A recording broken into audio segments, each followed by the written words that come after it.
अगर आप best LSS fund search करेंगे तो Bank of India tax saver almost हर लिस्ट में फीचर होगा, लेकिन स्टेलर परफॉर्मेंस देने के बावजूद भी ये कोई वेल नोन फंड नहीं है।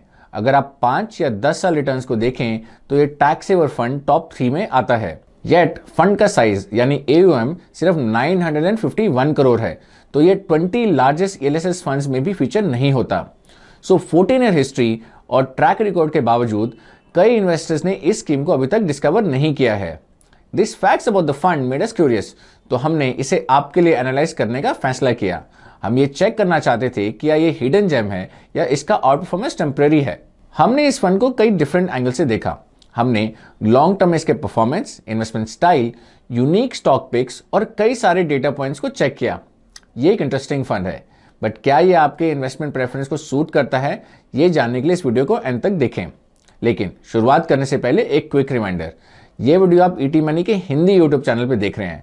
हमारा एक इंग्लिश चैनल भी है where you can watch all our videos in English. और अगर आप इंटरेस्टिंग तरीके से वेल्थ बिल्डिंग के बेसिक समझना चाहते हैं तो आप हमारे 5 मिनट फाइनेंस चैनल को चेक कर सकते हैं। Let's begin.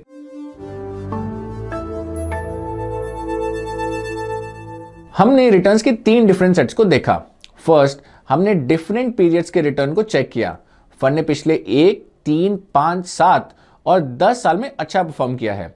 तो नॉट जस्ट दैट, इसने कंसिस्टेंटली अपने बेंचमार्क और कैटेगरी एवरेज से बेटर परफॉर्म किया है। फॉर एग्जाम्पल, पिछले 10 साल में फंड ने अबाउट 18% रिटर्न दिया है और इस पीरियड में इसके बेंचमार्क S&P BSE 500 ने अराउंड 14% डिलीवर किया और कैटेगरी एवरेज अराउंड 16% था। बट पिछले 5, 7 या 10 साल फंड की कंप्लीट पिक्चर नहीं देते।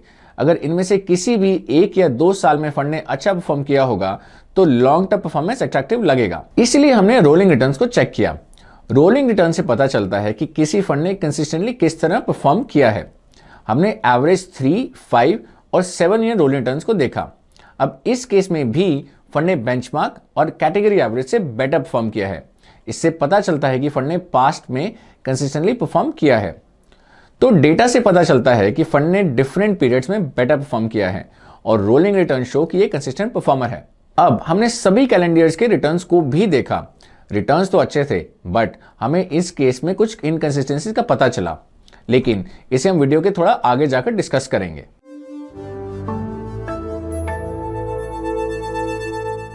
फंड के हाई परफॉर्मेंस का एक बड़ा रीजन है मिड और स्मॉल कैप स्टॉक्स में इसका एलोकेशन।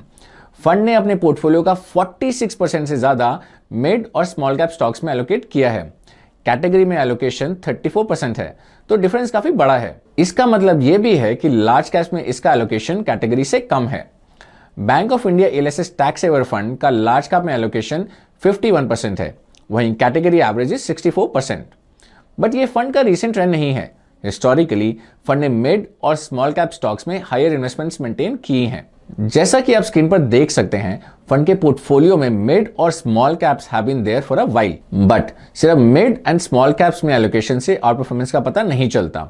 इसलिए हमने डीपली एनालाइज करने का डिसीजन लिया कि फंड मैनेजर ने कौन सा स्टॉक खरीदा और बेचा है।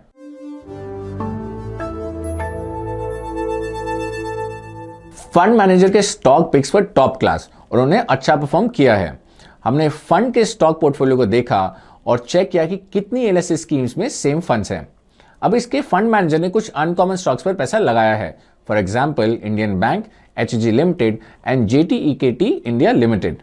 अब ऐसे कुछ स्टॉक्स इस कैटेगरी में बाकी फंड्स में मिसिंग थे। इनफैक्ट हमने देखा कि AUM का अराउंड 25% ऐसे अनकॉमन स्टॉक्स को एलोकेट किया हुआ है। ऐसे 19 बिजनेसेस हैं जो Bank of India LSS tax saver fund में प्रेजेंट हैं, जिन्हें ज्यादातर अदर टैक्स सेविंग फंड्स की तरफ से इग्नोर कर दिया गया है। अब ये बेट्स दिखाते हैं कि फंड मैनेजर कॉन्ट्रेरियन डिसीजंस ले सकता है। किसी भी फंड में अगर ऐसे कॉन्ट्रेरियन बेट्स फंड मैनेजर के एक्सपेक्टेशन के हिसाब से चलते हैं तो वो फंड के सक्सेस में हेल्प करते हैं। अब हमने उन टॉप 10 स्टॉक्स को भी चेक किया जहां फंड का हाईएस्ट इन्वेस्टमेंट्स है। आइए देखते हैं कि इससे फंड मैनेजर के बारे में क्या रिवील होता है।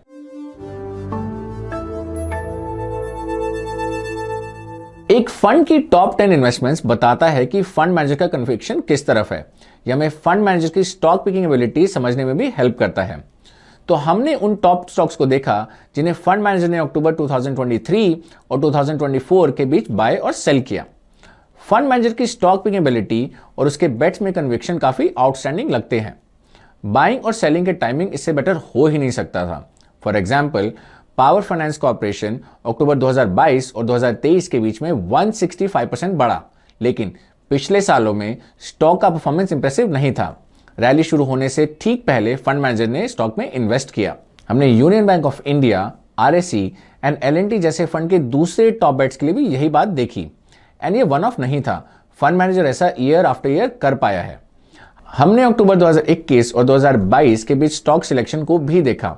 Mahindra and Mahindra, ITC, axis bank and ICICI bank जैसे टॉप बेट्स ने अच्छा परफॉर्म किया। अब फंड मैनेजर का अप्रोच अनकन्वेंशनल लगता है, बट अभी तक इसने फंड के फेवर में काम किया है। इनफैक्ट एक और अनकन्वेंशनल एस्पेक्ट है जो हमें समझ में आया। अब अगर आप वेल नोन फंड मैनेजर्स को सुनते हैं तो उनमें से ज्यादातर बाय एंड होल्ड स्ट्रैटेजी के बारे में बात करते हैं। वो किसी स्टॉक में इन्वेस्ट करते हैं और उसे सालों तक होल्ड कर सकते हैं। हमने कई पॉपुलर फंड मैनेजर्स को 3 यहां तक कि 5 साल तक स्टॉक्स को होल्ड करते हुए देखा है। But Bank of India LSS tax saver fund के केस में fund manager buy and hold strategy में स्ट्रिक्टली फॉलो नहीं करता। फॉर एग्जाम्पल, अक्टूबर 2023 में इस फंड के पास 64 स्टॉक्स थे। इनमें से सिर्फ 27 स्टॉक अक्टूबर 22 में पोर्टफोलियो में थे। बाकी 37 स्टॉक्स अक्टूबर 2022 एंड अक्टूबर 2023 के बीच में खरीदे गए थे।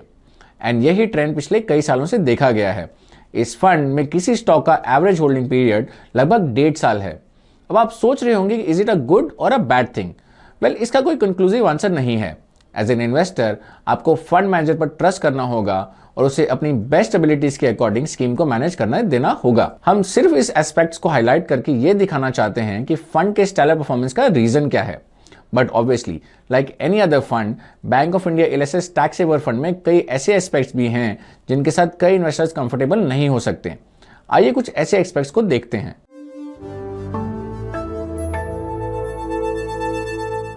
रिमेंबर, हमने वीडियो के स्टार्ट में रिटर्न्स की बात की थी। हमने आपको कहा था कि हमने जब हर एक कैलेंडर ईयर के रिटर्न्स को देखा था तो कुछ इनकंसिस्टेंसीज नोटिस की गई थी। अब 2018 से पहले मोस्ट ओकेजन्स पर इस फंड ने कैटेगरी में या तो अंडर परफॉर्म किया या सिमिलर रिटर्न्स दिए। 2019 ऑनवर्ड्स इसने कंसिस्टेंटली आउट परफॉर्म करना स्टार्ट किया। 2018 से पहले 1 या 2 ओकेजन पर जब इस फंड ने अच्छा परफॉर्म किया तो इसने बेंचमार्क और कैटेगरी को ह्यूज मार्जिन से आउट परफॉर्म कर दिया। फॉर एग्जाम्पल, 2017 में स्कीम ने बेंचमार्क और कैटेगरी को 20 परसेंटेज पॉइंट से आउटपरफॉर्म किया।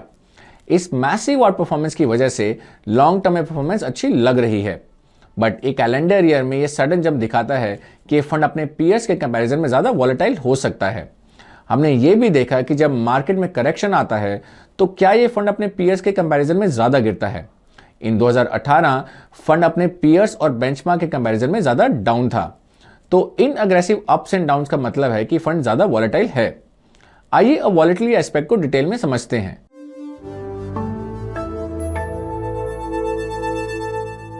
जब बेंचमार्क ने नेगेटिव रिटर्न्स दिए तो हमने फंड के परफॉर्मेंस को देखा।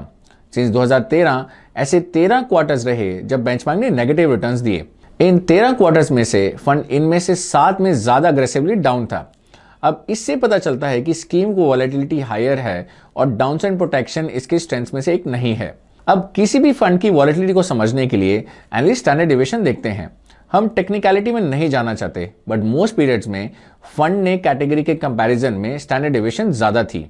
इसका मतलब है कि ये ज्यादा वॉलेटाइल है। इस फंड के 2 और एस्पेक्ट्स हैं जो सम इन्वेस्टर्स को अनकंफर्टेबल कर सकते हैं। पिछले 10 साल में फंड ने 4 डिफरेंट फंड मैनेजर्स देखे हैं। मॉर्निंग स्टार के डेटा के according current fund manager Alok Singh को अप्रैल 2022 में अपॉइंट किया गया था।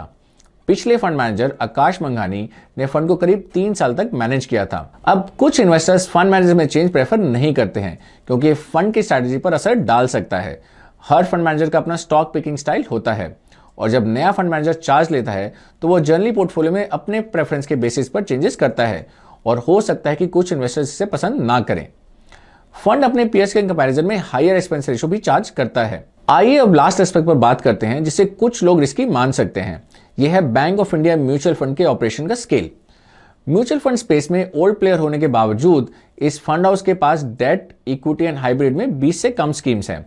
बाकी स्टैब्लिश फंड हाउसेस के कंपैरिजन में इसकी काफ़ी स्कीम्स छोटी हैं। इक्विटी स्कीम्स में टैक्स सेविंग फंड लार्जेस्ट है, जिसका एयूएम सिर्फ 951 करोड़ है। अब कई इन्वेस्टर्स बड़े स्केल पर ऑपरेशन करने वाले फंड हाउसेस को प्रेफर करते हैं क्योंकि ज़्यादा स्टेबिलिटी को सिग्निफाई करते हैं। सो ये थी bank of India LSS tax saver fund की complete picture. To recap, fund के रिटर्न्स अच्छे हैं और स्टॉक पिक्स ने भी अच्छा काम किया है, बट ये परफॉर्मेंस रिसेंट है, ये वॉलेटाइल है और इसमें फ्रीक्वेंटली फंड मैनेजर चेंज हुए हैं। And with this we have come to the end of this video. अगर आपको ये वीडियो अच्छा लगा तो अपने फ्रेंड्स और फैमिली के साथ इसे जरूर शेयर करें और हम आपको मिलेंगे एक और वीडियो के साथ जल्द ही। Till then, take care. Mutual fund investments are subject to market risks. Read all scheme related documents carefully.